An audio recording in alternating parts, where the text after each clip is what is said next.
We live in toxic times, but we don't have to live in toxic bodies.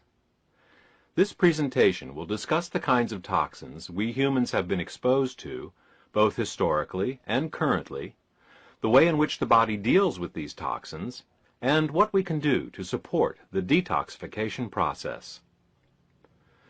Pre-industrial men and women had very little to worry about in terms of toxic exposure. The kinds of toxins they might have encountered were limited to the smoke from a cook fire, the occasional poisonous plants and mushrooms that might find their way into the soup pot, the toxins found in moldy foods, and heavy metals like lead and mercury found in well and river water. The name of the detoxification system that handles these types of poisons is called the glutathione conjugation pathway, and for pre-industrial man, this was all that was needed. Modern men and women have these same types of toxins to deal with, but both the manner in which we are exposed to them, as well as the amounts we are exposed to, have changed. Let's look first at smoke. Our troubles began in the 1800s with the widespread use of coal as an energy source for homes, factories, transportation, and the production of electricity. In London, infamous black fogs from burning coal would last for days, darkening both the faces of the buildings and the lungs of their inhabitants. Many of the citizens of London and other newly industrialized cities became sick and died. In time, legislation was passed putting coal-burning plants farther away from residential sectors, but this was only a short-term solution. There is, after all, only one planetary atmosphere, and as more and more countries became industrialized, the smoke from burning coal became a worldwide problem. Add to the air the exhaust expelled from the now nearly 600 million vehicles on the world's roads, and you can see that the smoke problem has only increased. In some cities like Los Angeles and Mexico City, daily smog reports are given in the newspapers and radio stations, letting people know how safe it is to go outside and breathe the air. Comparing photos of the atmosphere over the last 20 years, meteorologists have been able to document a significant darkening of our skies. A thick cloud of toxic air has settled over the planet, and while it is worse in some areas than others, the atmospheric changes are evident from pole to pole. Add to this the fact that some of us breathe smoke directly into our lungs from cigarettes, and the problem is only compounded. Our glutathione system was sufficient to detoxify the smoke of a small cook fire, but it is overwhelmed by the sheer mass of airborne toxins it must currently deal with, and so these airborne toxins have begun accumulating in our bodies. Let's move on to the next type of toxin, chemicals. The only chemicals pre-industrial man was exposed to would be found in the plants he would eat. Plants have various defenses against being eaten. Some plants, like cactus, develop sharp spines as a deterrent. Others manufacture chemicals that make those who ingest them sick.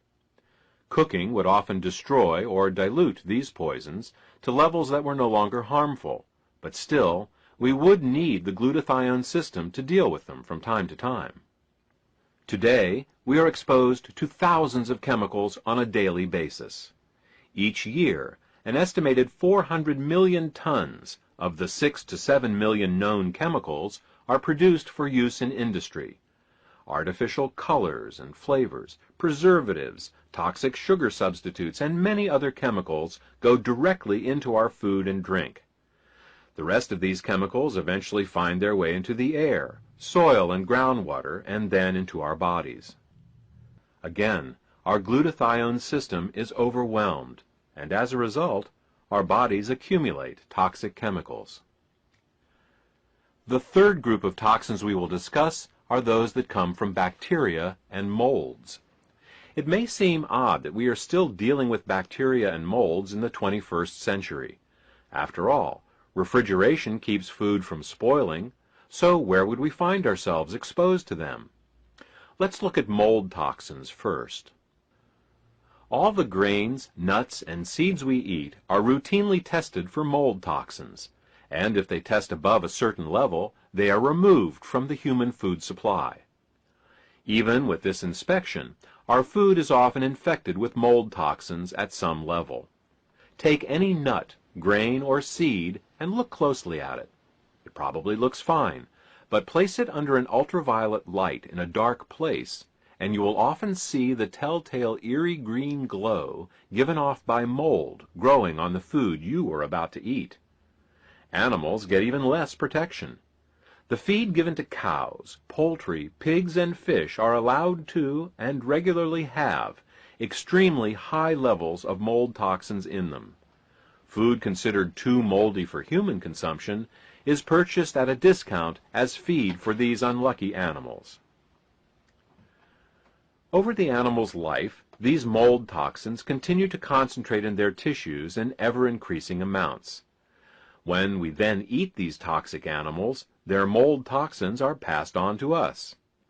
Through the principle of biological magnification, we often end up with mold toxin levels hundreds of times higher than that of the livestock we actually eat, and thousands of times higher than the moldy food they eat. This, added to the fact that these animals are all massively dosed with antibiotics from the day they're born until the day they are slaughtered.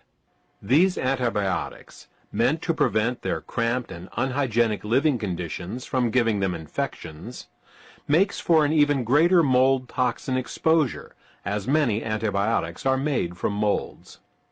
When you include the toxic molds growing in the walls and ventilation systems of most houses and office buildings, you can see that we actually have a significantly greater exposure to mold toxins now than we did 300 years ago. Again, our glutathione system is overwhelmed, and as a result, our bodies begin to accumulate mold toxins. Okay, we've discussed molds. Now let's look at bacteria. Better hygiene has removed most of our bacterial exposure with one exception, and that is the bacteria we carry within our own bodies. It may be surprising for you to learn that there are more bacterial cells living inside your gut than there are cells in your own body. Billions of bacteria live in our mouths, on our skin, and especially in our gut.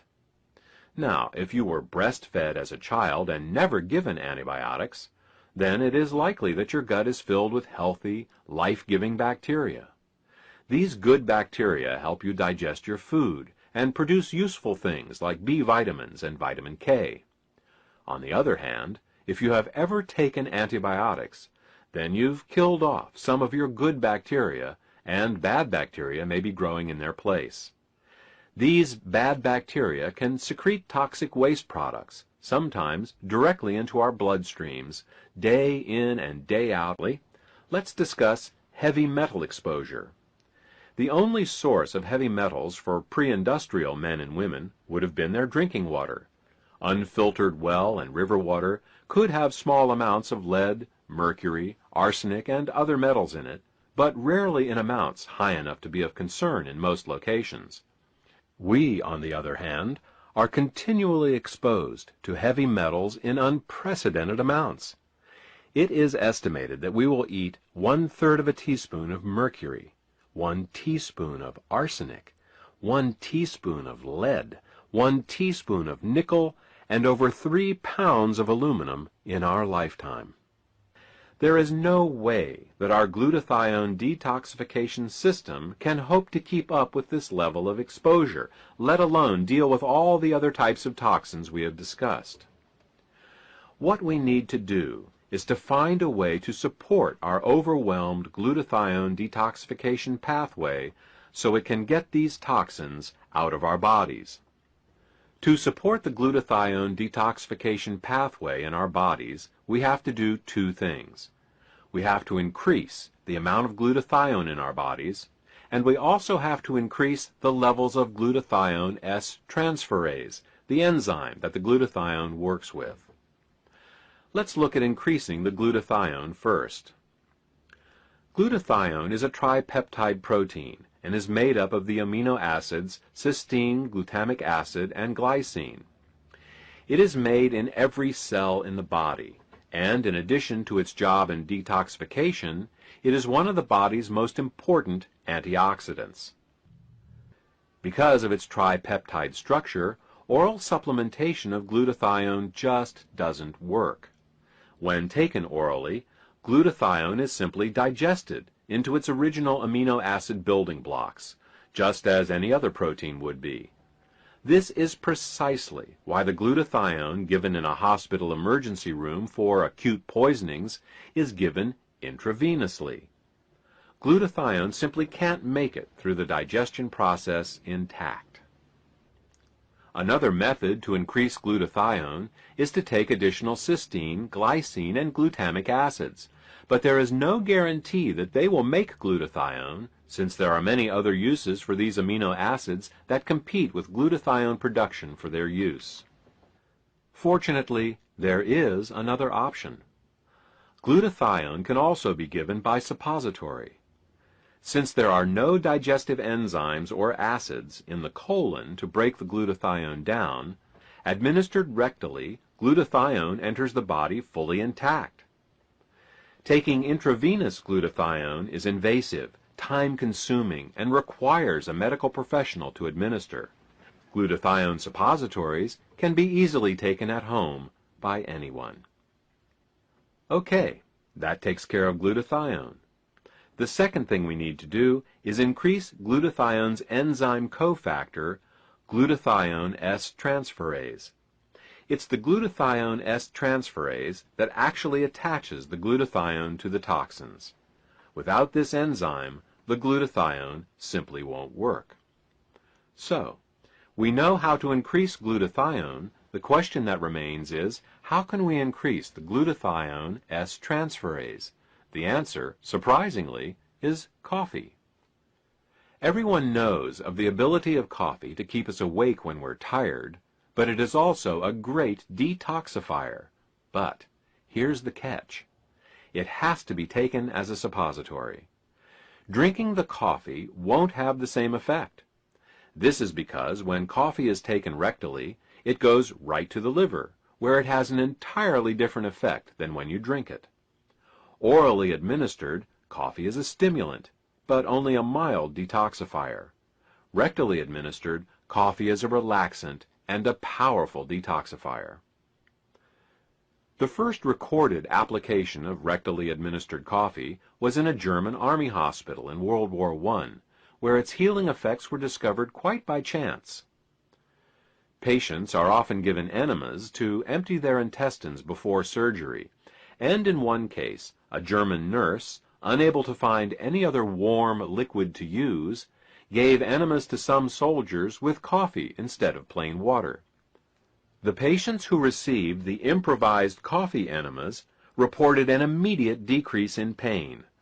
Later, these same patients demonstrated faster recoveries from their wounds and surgeries than their compatriots who received the standard warm water enemas.